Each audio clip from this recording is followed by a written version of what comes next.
think that's kind of the most important thing, is just to make it relevant. I think the mistake folks make is just trying to like adapt existing like comm streams for parents. I don't think that's going to work like terribly well. And I think you're probably better off just trying to take a step back and understanding what parents care about, what they're concerned about, and ideally making that really specific to your institution.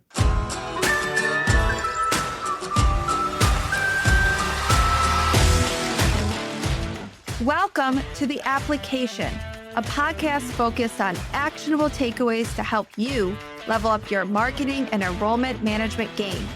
I'm your host, Dr. Allison Tercio, Assistant Vice President of Enrollment and Marketing at Kenyon College. Join me every Tuesday for discussions with some of the best minds in higher ed marketing and enrollment management. The Application is part of the Enrollify Network, a robust collection of podcasts designed to help higher ed professionals like you grow. Explore our other shows at enrollify.org or check out some of my personal faves linked in the show notes below.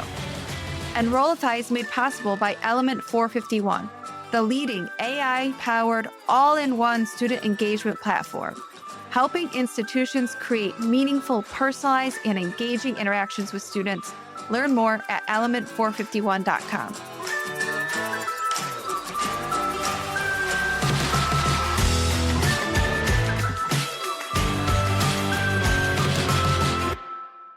What happens when you put parents first, not just as influencers, but as active partners in the college decision process?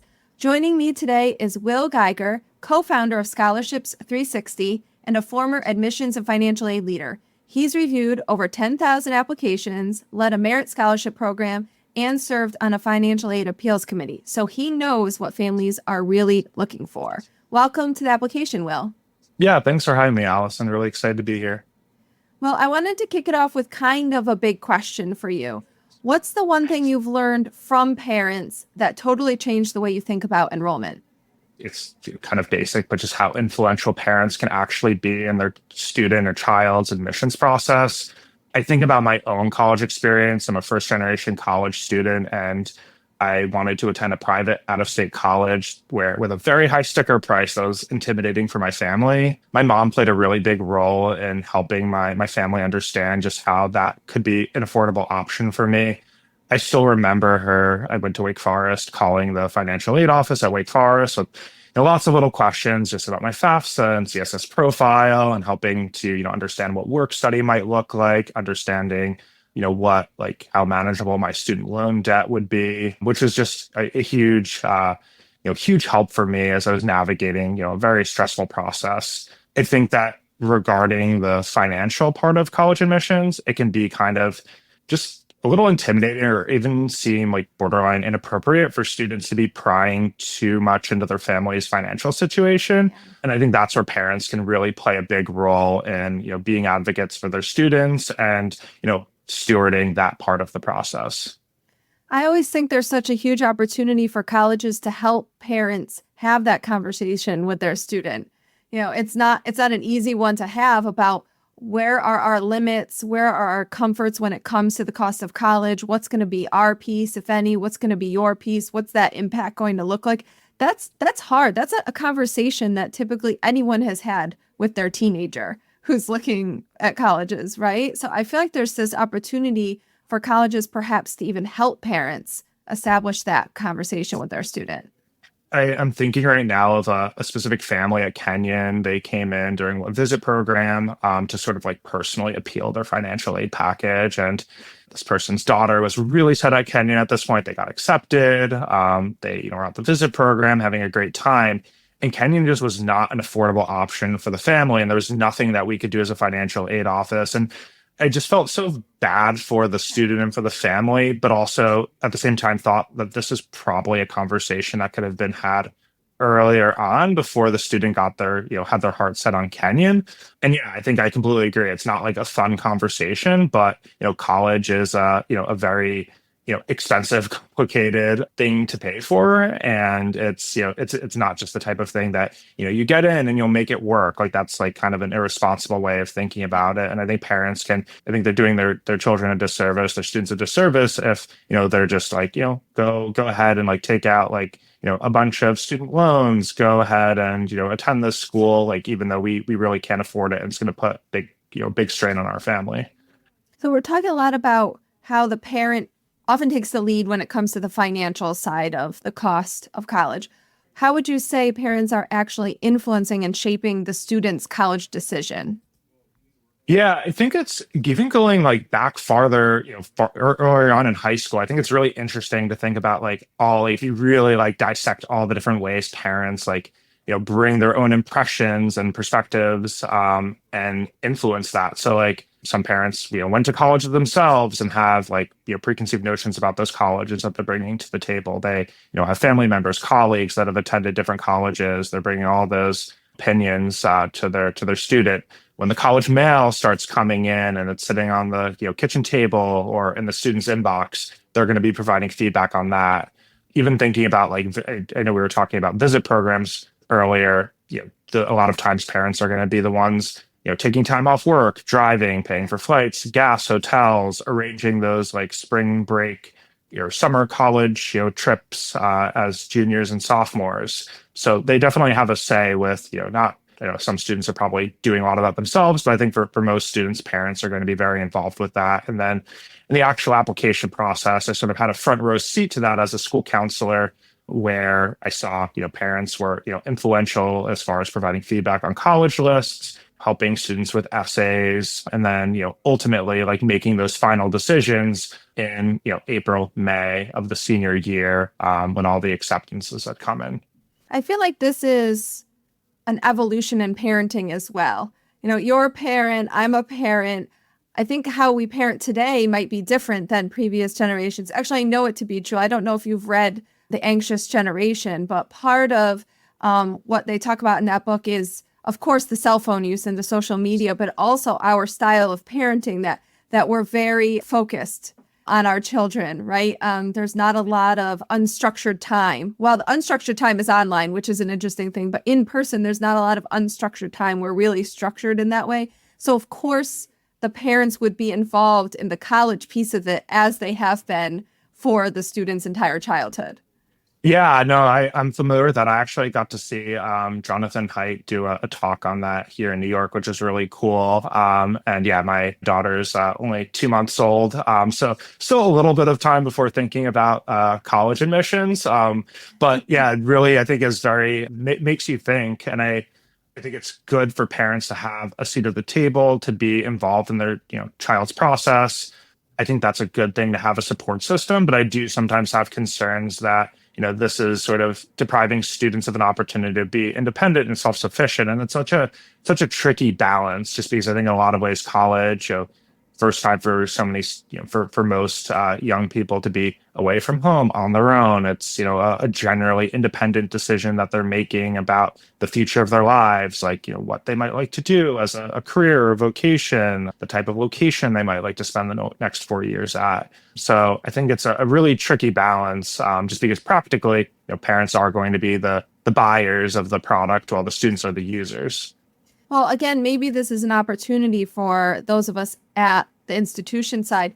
Can we be giving advice to parents about not just how to have that financial conversation, but how to play the right role for their student in the college search process? Because there is a growth opportunity for the student, as you say, if it's not completely controlled and regimented and structured by the parent, and you let them find their way. It's sort of that first tiptoe into adulthood in a way. There's opportunity there. Yeah, I think for so many parents, they're looking for ways to be involved, but I think sometimes they just don't know how to be involved in, yeah, exactly where to start. And I think colleges, just if there are touch points to, be involved in a healthy, constructive way, like extending that invitation can make a huge difference.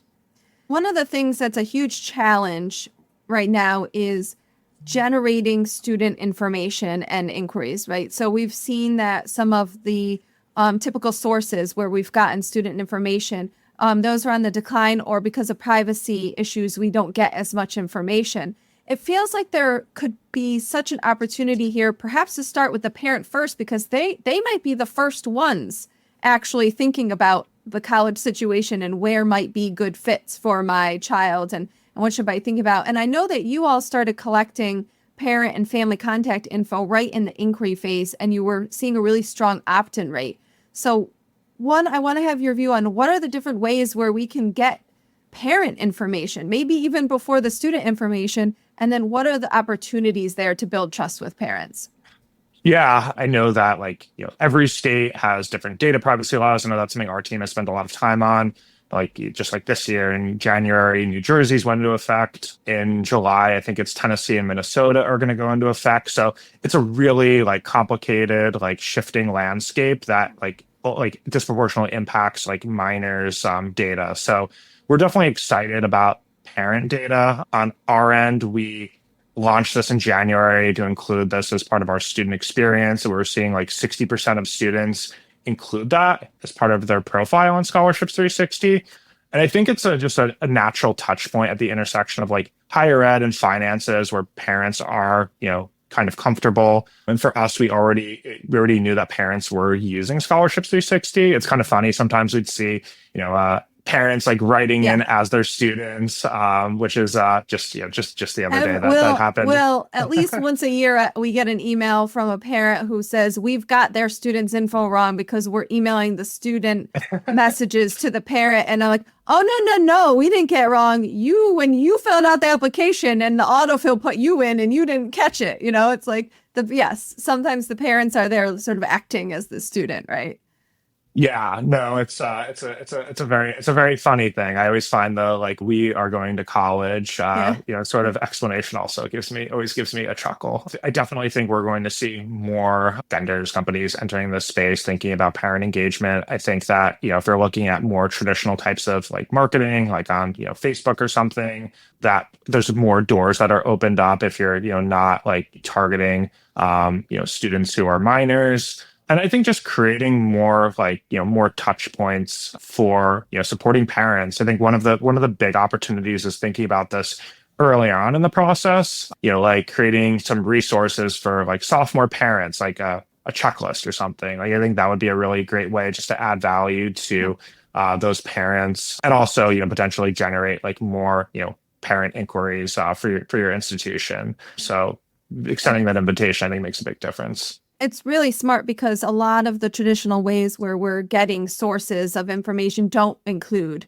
the parent information. We just have the student information, and we can just do things like email the student. And we know that students aren't necessarily on their email, right? But parents are using their email for their everyday lives. So it feels like a really, really important audience. But I think what intimidates people about this idea of sort of building a parent-first strategy, or maybe not parent-first, but a parent-emphasized strategy or parent-focused strategy, is now I've got to build a whole new communication plan, right? But do you have any ideas around some lower lift ways that parents can get incorporated, or a communication plan can get built for them that aren't so comprehensive? We can just start this. We don't have to have the entire 3 years built out on day one, right? Yeah, I mean, I think even taking a step further back, as building a company where it's all about talking to your customers, and I think in a lot of ways, parents are part of that set of customers as a college, and that could just be trying to be more intentional about talking to parents at admitted students programs, at on tours, visit programs, panels. Parents are just calling in with questions, and just there's a way of trying to gather some of that intelligence. I think that can be really great. At Kenyon College, where I worked, one of my favorite initiatives was on tours. Sometimes we would separate parents and students on the tour. And of course, tour guides are your eyes and ears on campus for gathering intel. And it was a great experience for students. They got to ask the questions they didn't want to ask in front of mom or dad. And then for parents, they would also get to ask the questions where their student wouldn't be rolling their eyes, but just provided a really great way of getting the pulse on what parents care about. And I think that's kind of the most important thing, is just to make it relevant. I think the mistake folks make is just trying to adapt existing comm streams, For parents, I don't think that's going to work like terribly well. And I think you're probably better off just trying to take a step back and understanding what parents care about, what they're concerned about, and ideally making that really specific to your institution. I want to get into messaging next, but for everyone who's listening, if you're enjoying these insights, make sure to subscribe to the podcast so you never miss an episode. And you can also sign up for my newsletter at AllisonTercio.com, where I always include links to the latest episodes, as well as lots of other great content marketing and thought leadership from higher education marketing. But let's go back to the show. I want to get into this idea of what will make content, whether it's an email or a resource or an ad, what's going to resonate with parents, Will. So if we're going to do this, what's actually going to matter? What are they actually going to open? What are they going to read? What will they act on? Let's start from a solid place. Yeah, I think starting with what's relevant and what they are, what they're concerned about. I was reading the 2024 EAB parent survey, and one of the really interesting things was all of the top concerns for parents were cost and affordability related. So it was college cost, scholarships, financial aid, student loan debt. So I think that provides a really great, opportunity for engagement. What I love about scholarships, financial aid, there's, forms, there's deadlines. It's really actionable. It could also be net price calculators. It could be scholarship estimators. There's a lot of ways of putting tools, that are aligned with transparency front and center. I think that this, gives parents allows them to take action, gives them permission to do that. And also just shows that your institution's one that's, trying to, build trust, is being really transparent. And then I think, going back to, trying to, understanding your parent community, there's probably ways of doing that messaging that is going to resonate more with your school versus the institution and down the road. Well, when it comes to financial aid and affordability, there's a lot of demystifying that needs to happen too. So there is clearly opportunity there. What are the ways, and I'm sure you're all working on this at Scholarships 360. So what are some of the ways that we can all, whether it's partnering or on the institution side, how can we demystify financial aid and scholarships for parents specifically?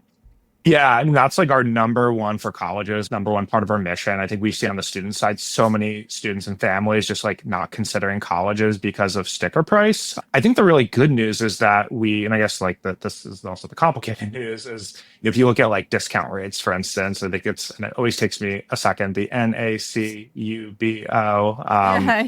survey. NACUBO, I think. Yeah. NACUBO, yeah. Discount rate was 56% last year for private colleges, which means that, their average family is going to be paying less than half of the sticker price, which, that is great for, that means for most families, there's going to be financial aid scholarships available. And I think really leaning into that type of messaging and just doing that earlier, doing that in a more direct way. One example, there's a partner I'm thinking of. It's a highly selective Questbridge school, and their campaigns with us were all focused on how applying is affordable. So, for example, sharing information about fee waivers, but then also just explaining their different initiatives on meeting 100% of demonstrated need, their no loan policy, helping to educate families on what those things mean. Again, I think it can also be just tools like the net price calculator, scholarship estimators. I think really, really leading with that can just help, demystify this, make it more clear, and help parents have a better understanding of cost earlier on. And I think on the scholarship and financial aid front, I always think that schools are using, the scholarships, financial aid. Those are wonderful things that students are receiving when they're admitted. This could also just be a way of using that essentially as marketing earlier on in the process. And, wouldn't it be great for students to learn that they likely qualify for scholarship earlier on? I think that's one of the big reasons why, and, thinking about direct admissions, the scholarship component of it is so common with so many of these programs, just because it's a great way to get students more excited and also help them understand the price they might be paying sooner in their senior year. Yeah, we have a merit scholarship calculator on our website through HALDA, and it gets a lot of input. So it's clearly top of mind. And I can kind of tell that it's parents who are inputting that info quite often as the student to sort of see where their student would land. But what do you think the impact or the potential impact of focusing on parents can be for higher ed institutions? Yeah, I think just getting allies for just this really, really critical stakeholder, ideally earlier on. I think at the end of the day, parents are going to, play that critical role when they're, students making final decisions. And I think that there's just, a ton of upside for just like in, getting more deposits. I think on the, the sort of student success retention side of things, I think you need to reapply for students receiving financial aid or, even just, paying their tuition bills. They need to do that every year. So you're empowering parents to be savvier financial consumers of higher education. And I think that just is going to be a big benefit to you, just as far as, students, not melting, students being retained at a higher clip, which, I think for most schools now, continuing to meet like tuition revenue goals is a huge priority. So.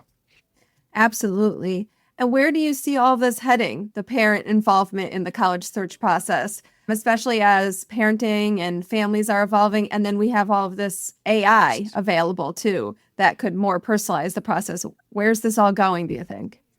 Yeah, that's a really good question. I mean, I think my gut is that parents are going to continue to be more involved. I do have some like concerns over the like proper balance between the, being supportive and involved while also, allowing students to make decisions on their own, to be self-sufficient, to be independent.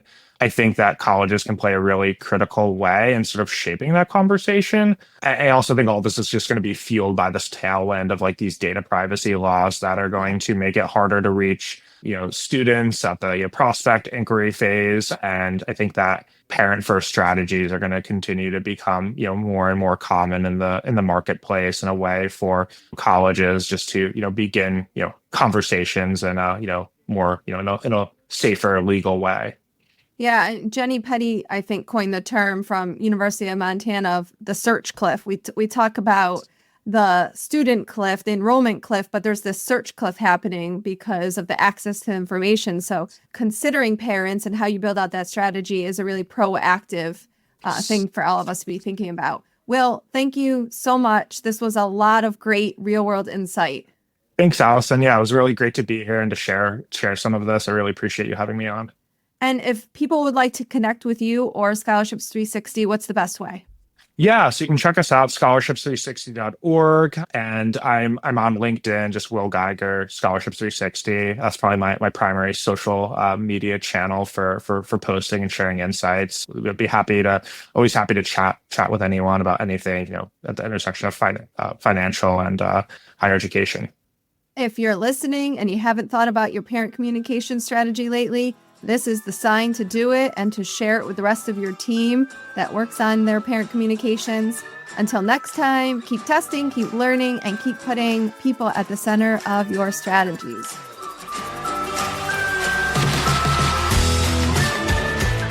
The application is part of the Enrollify Podcast Network. If you like this podcast, chances are you'll like other Enrollify shows too.